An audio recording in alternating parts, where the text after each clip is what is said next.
All right. Hello, everybody. Welcome back to the Lawrence Harvey Cyber Sit Down podcast. Really excited for this episode here today. Releasing here now, first week of May. We're about a third through the year, which is nuts. As always, tune in the first Tuesday here of every month here throughout 2023 with myself and security leaders across the industry, breaking down a variety of topics. My name is Alex, your host for today's discussion. Principal recruiter here at Lawrence Harvey, focused in the cybersecurity space. We're joined here today by Aman Sirohi, the Chief Information Security Officer over at People.ai. Really appreciate having you on, Aman. I guess tell us a little bit about yourself, tell us a little bit about your journey, and we can dive in. This episode's all about artificial intelligence and its kind of impact on the cybersecurity and the job market as well. So yeah, really excited for your insight. Perfect, Alex. First of all, thank you to you and your organization. This is a great, the number of podcasts out there, but I think, spending some time with you, this is a great platform to kind of share more about security for, the folks who are wanting to learn more about it, as well as, getting maybe interested in getting into security. So I think this is a great platform that you've started. Thank you again for the invite. Aman Sirohi, CISO of People.ai. We are a revenue intelligence platform, and we're very much present in the market, and we have a good conversation ahead of us. Then we can get into some of the details about AI, how it's impacting the environment, what I think about it, and then we'll be looking at candidates and kind of get into some more of the security stuff.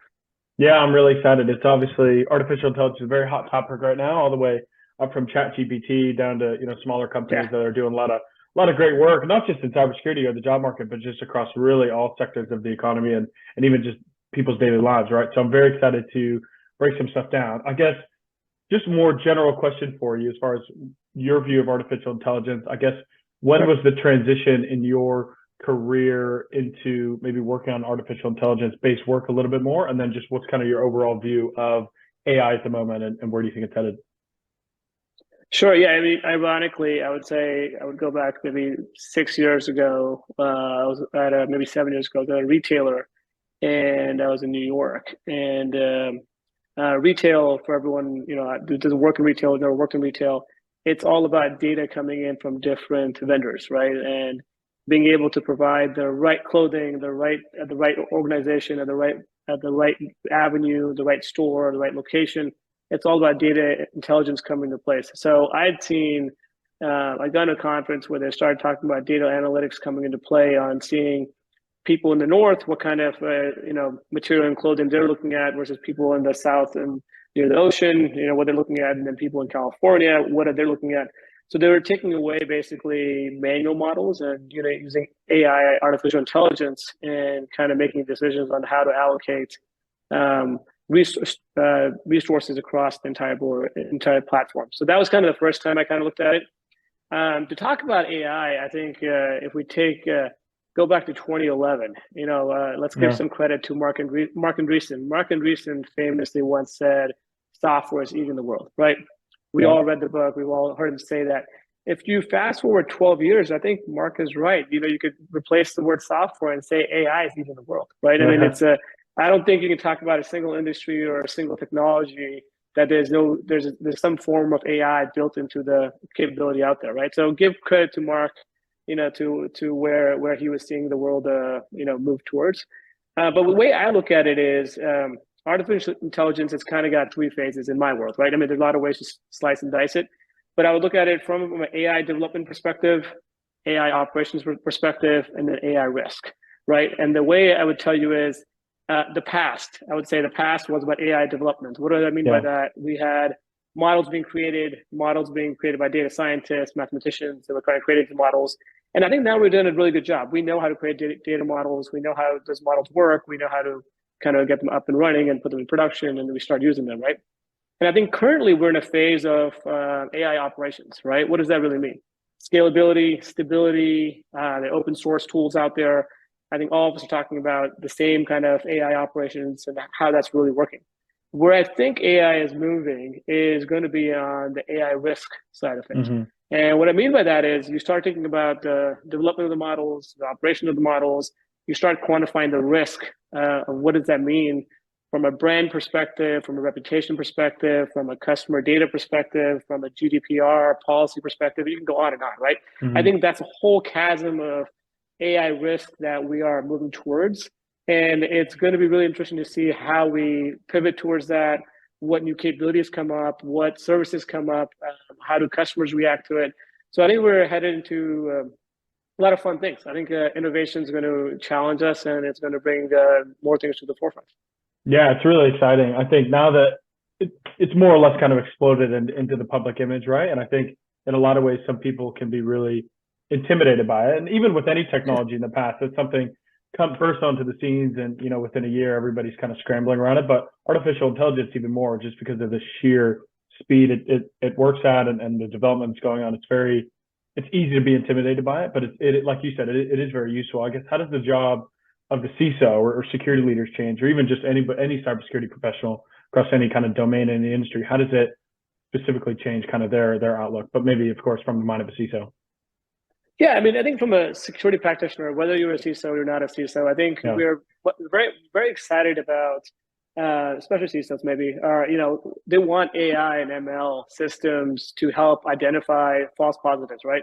How many times have you been in conversations, or when you talk to your peers, it's like there's n number of false positives by almost any tool, right? Yeah. So if the AI and ML can help identify false positives and differentiate them from the bad actors, that's a differentiator. Right now, you're basically being able to take out, focus on the more critical items, and then to take everything to the wayside, right? Again, the flip side to that is bad actors are using AI and ML also to kind of be the adversaries and kind of want to attack them. I've recently seen, and from peers of mine, that AI funding has really gone into behavior analytics, encryption, bot patching, AIM, identity access management, privileged access management. So those are a couple areas where I've seen recently funding that has gone towards AI, and how security is going to be part of that. So hopefully that helps kind of shed some light on that piece. Yeah, definitely, especially in kind of the current state of the economy and kind of where things are at. I think CISOs now more than ever, like you said, has to do less with less, right? I guess, how can AI in a lot of ways be an asset to your same kind of organization? Yeah, no, I'm glad. I think you and I talked about it. It is definitely a saying now, do less with less, right? The economy that we live in now, and that we have all tightened our belts, right? Whether it's from a resource perspective or from a funding perspective. And doing so, I think we rely more on AI to help identify some of these false positives. And when you have leaner teams, you want some of this minutia work, toil work, right? You want some of this toil work to be done by analytics and by models that will allow your employees to kind of go focus on the more critical items, and then it bubbles up to them, right? You can't solely rely on the model and press click and let it run through, because models, and that might be a conversation for the day, models can be tricked into doing the various things too. So you have to be really careful about where you adopt AI, and then where you leverage it from the speed of velocity, being able to produce more, being able to do more with less in your hands. Yeah, fair. I think it's really easy to just kind of stick with it, if you will. I think the industry that's AI is probably initially impacted the most is education and higher education. Teachers and professors all around the country are worried about people using it to cheat, right? And at the end of the day, people that are doing that and aren't learning, they're essentially cheating themselves. Are you worried that people in their professional careers, maybe they're leveraging models too much, or even formally, like through the company, might be leveraging it too much? People earlier on in their careers aren't going to be able to develop enough kind of manual skills. Yeah, you brought up a really interesting point about professors. I actually have a friend of mine who's a professor at a university near me, and he's actually, he does state, to his classrooms, and this is in college, right? So in college, higher education, people do. He does have people submit essays, or whatever the thing is, and he says, because I've known some of these students, or usually people have tones on how they write and the style they write.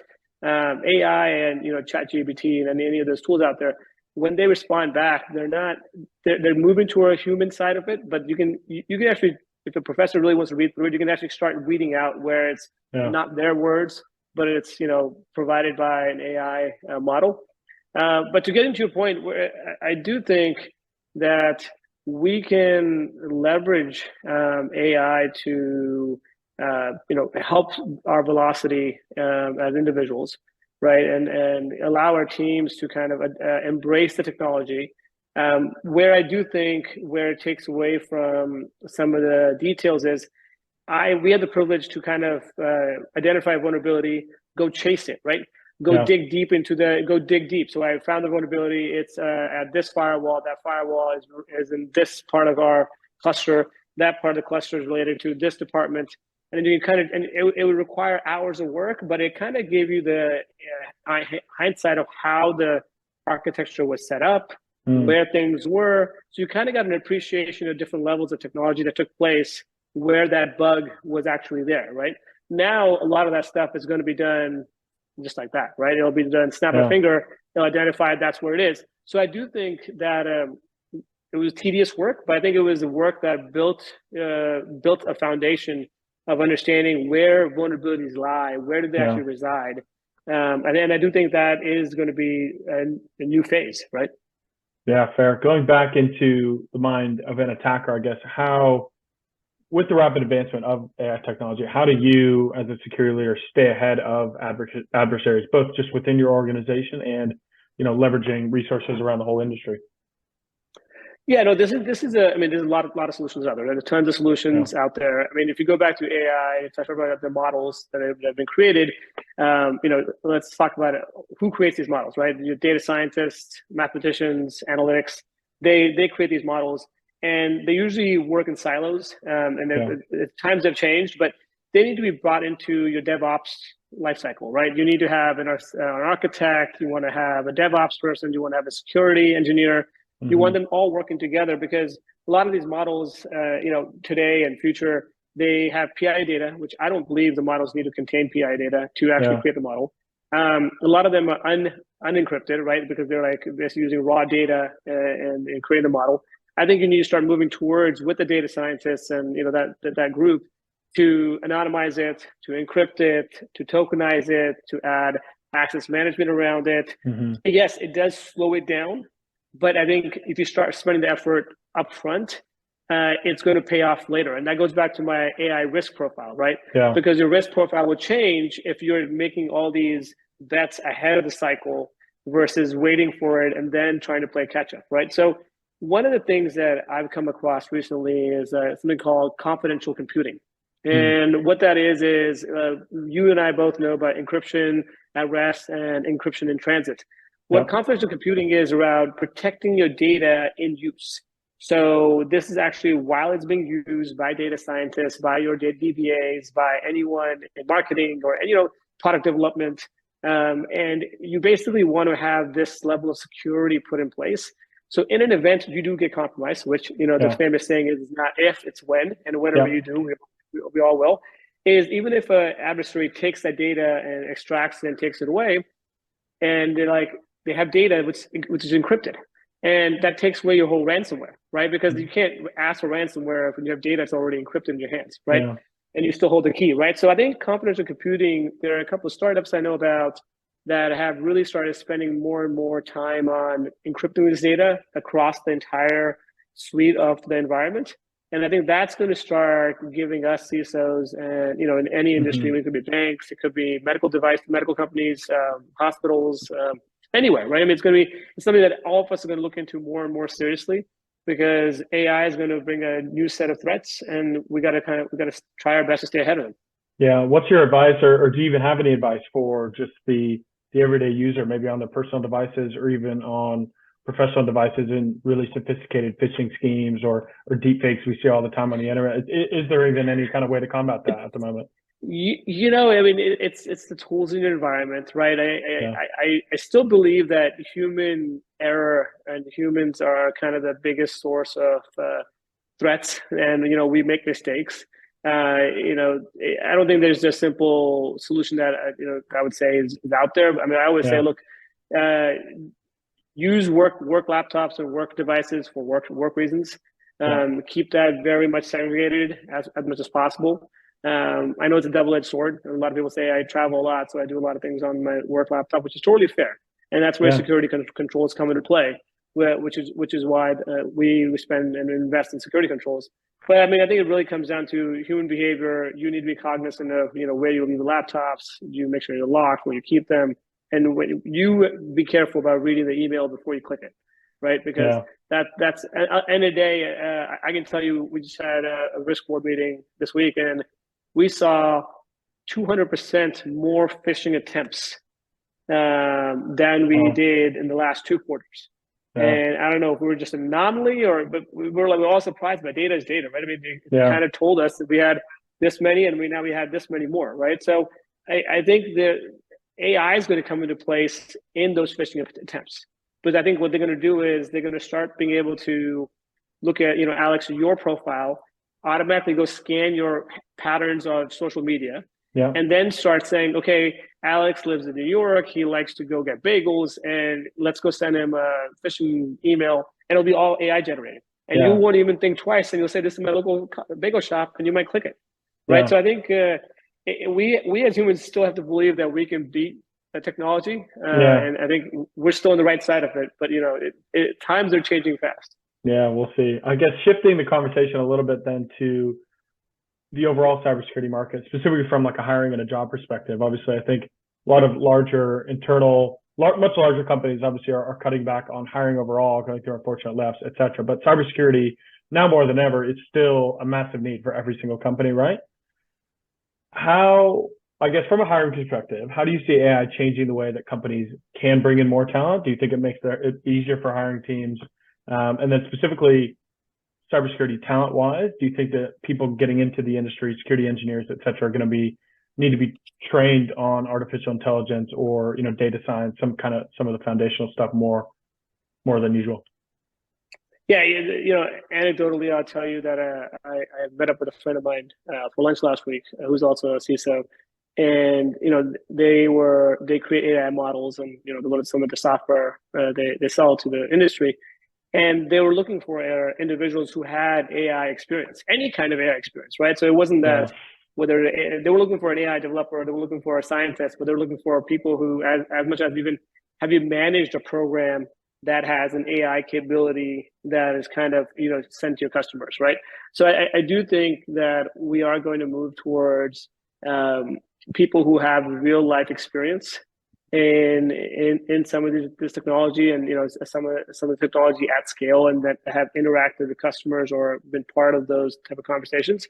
Mm-hmm. From a recruiting perspective, I do believe that recruiting is going to you may not need as many recruiters, right? Yeah. Because I think at scale that chat GPTs of the world, other AI models of the world, they are going to basically fast track certain candidates and certain profiles. Yeah. And I'm not a big believer in resumes. I don't think resumes are like the way to get in and have that conversation, but there's still the source of first line of acceptance, right? You have a resume that has the right things on there, and you get to the right person to talk to. But I do think that AI is going to change how recruiting works, and then I do believe the more you can get yourself, especially for new individuals coming into companies or you graduated from universities, you do want to get any kind of AI experience, whether it's internships, projects, where you want.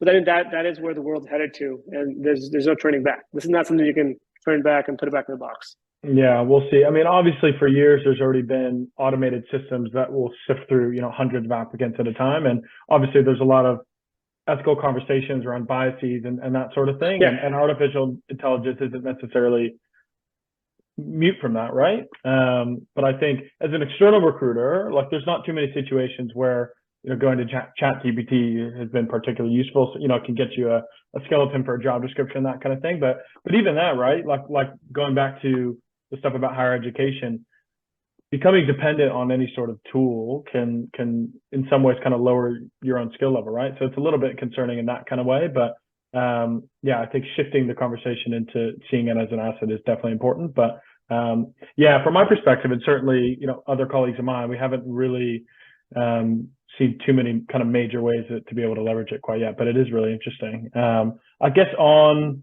hiring and kind of the cybersecurity job market overall, as I ask this to everybody, every security leader that comes on the podcast, I guess when you're interviewing somebody, what are the kind of two main skills and things you look for when you're talking to a candidate? So I would tell you the number one thing that I actually look for is curiosity. Yeah. Like, how curious are you when we're having the conversation? Are you wanting to ask questions? Are you being bold and going outside the box of the traditional interview, right? Because if you're curious about learning something or how something is done, or you explain a situation in a way, because a lot of people explain a situation, says, I did this, this is the benefit, and this was the result, right? But I always think, what's the value of anything you do, right? You must have done this for a reason. Did you help with the bottom line? Did you help with recruiting more? Did you help in faster product to the customer?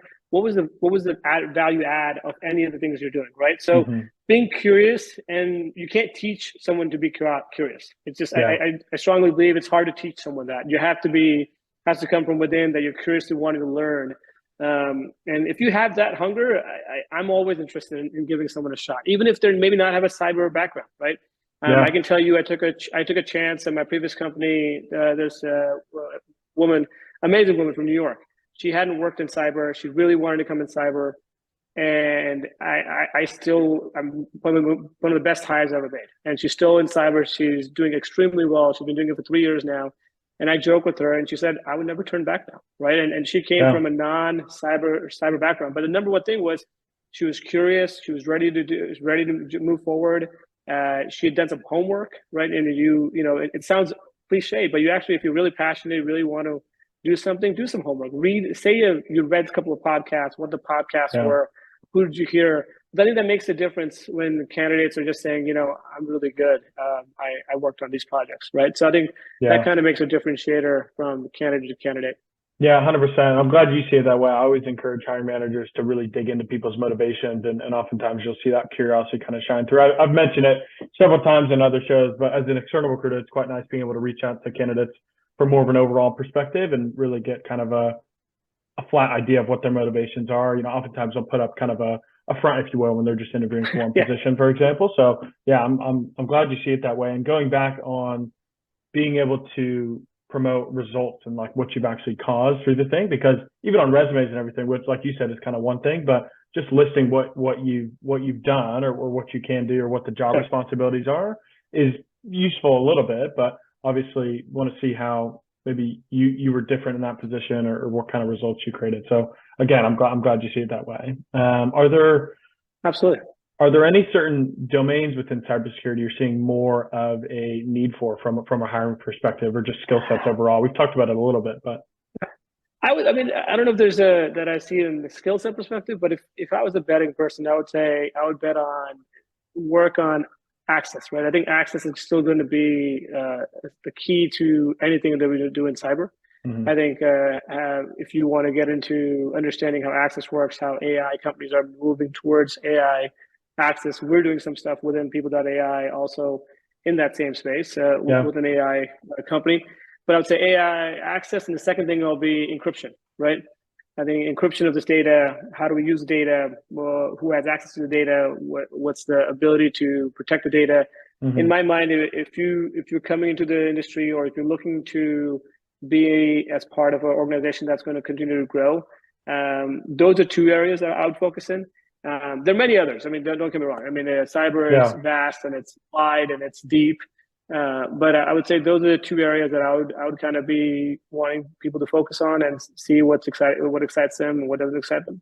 Yeah, that's great. Identity access management is one I've heard quite a bit this year as well. So from my perspective, I'll certainly reiterate that, which is good to see. Those are all kind of the main questions I had as far as kind of your outlook on the market and just artificial intelligence overall. Is there any other kind of main point you'd want to talk about or get across? No, I would say, as security practitioners, I think we should continue to collaborate more, right? Really collaborate more, especially, with AI being at rampant pace. The only way we're going to be trying to stay ahead of this is that we collaborate more, we share more we're open to discuss our pitfalls and our challenges, so our peers can learn from it in any industry, right? Because I mean, I think it's going to be across the board, where different folks and different individuals will come across scenarios that they would love to get a perspective on. So Yeah. I think that needs to be continued more. And I said, for individuals jumping into the workspace, security is a great place. I mean, I think it's a great skill to have as a tool belt, and then I think the opportunities are kind of endless. Yeah, wonderful. I would agree. Any questions for me that you might have as far as kind of context into the market overall, or? Yeah, I mean, what I would ask you is, you are, a principal recruiter that carries across the entire, U.S., and you've seen a lot of the trends that have come and gone. Yeah. What would be your advice to individuals who maybe are engineers or program managers, or, any of those, what should they be looking at when they're trying to get their resume to a CISO or to a VP or to a senior level executive, right?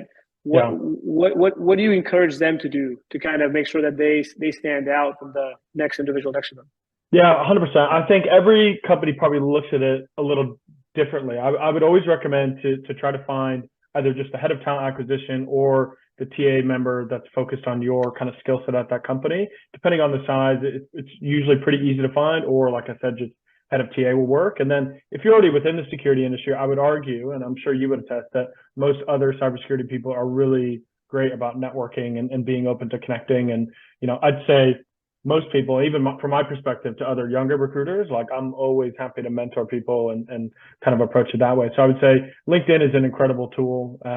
Reach out to as many people as you can, and certainly leverage LinkedIn to your own benefit as well. I think your personal brand is very important, especially for potentially a younger company or a startup. External brand is obviously really important. And if you have, a high amount of activity on LinkedIn and people are coming to your profile and wanting to work for your company, then that's an asset to a company that certainly other people might not have. And even within cybersecurity technology in general, people don't always look to as far as kind of building their brand. So that's the first one that comes to mind. I think as far as standing out, to a recruiter, both resumes and in interviews or screenings, I think it goes back to what we were talking about, being really results oriented. When I'm looking through, I think I've given this example before, but if I'm looking for a digital forensics and incident response consultant, and I can pull up 5 resumes, and they could all, in theory, list the same job responsibilities. They could all have almost exactly the same resume, right? But if one person says, I provided this kind of value to my company, or I did this thing, it was a little outside of the box,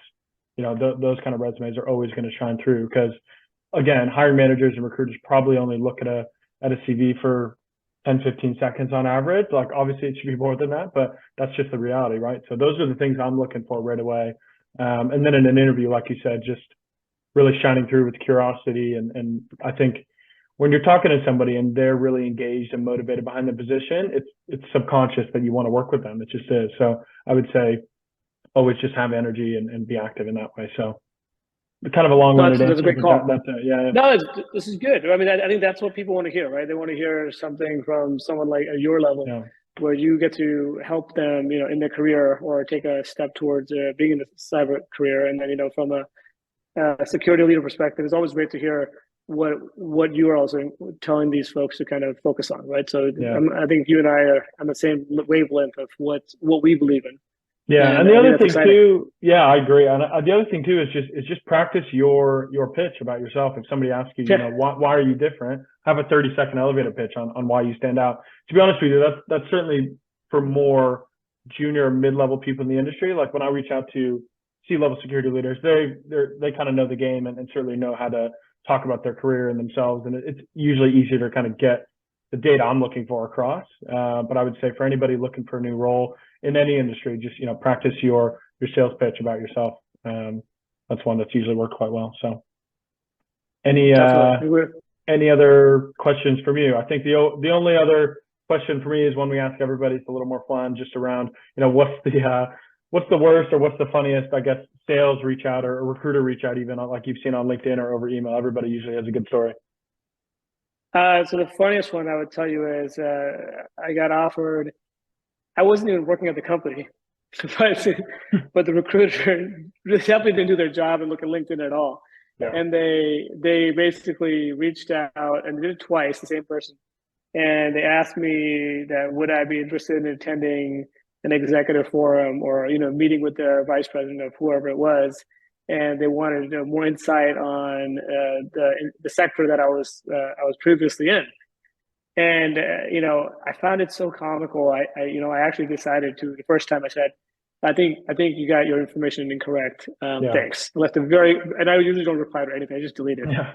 Ironically, they replied back again saying, "Oh, if you're still interested, let us know." And I'm like, this is clearly like someone not reading it, or this is some sort of like technology repeating the answer. They just just spitting it out at you, right? Broken AI. Broken AI. Yeah, I still get marveled sometimes when people don't do their homework, because you get one shot, and when you blow it like that, you're like, that's embarrassing, right? Yeah, 100%. That's a good one. So yeah, I always find it funny. So. Fair. Well, that's it. I would obviously love to have you on, in the future, maybe a year from now. I'll have AI write the whole script for us. But yeah, really appreciate the time and really excited to see what great work you do in the future. And I'll give you a chance to kind of finally sign off. But that's it for me. Really appreciate it. Perfect, Alex. I thank you again for hosting me. I think this is a great series you've started. And to everyone who is interested in security, be bold. Go after it. I think there's a great opportunity, and it's endless. So enjoy it, and if I can be of any help, if Alex can be of help, definitely reach out to any one of us. Wonderful. Well, that's it from us. We'll see you next time in June. We'll see you next time on the Lawrence Harvey Cyber Sit Down podcast as we talk through security trends in the technology industry with security leaders. Really appreciate everybody listening, and Aman, again, really appreciate you coming on. And that's it from us. Take it easy. Thanks, Alex. Cheers.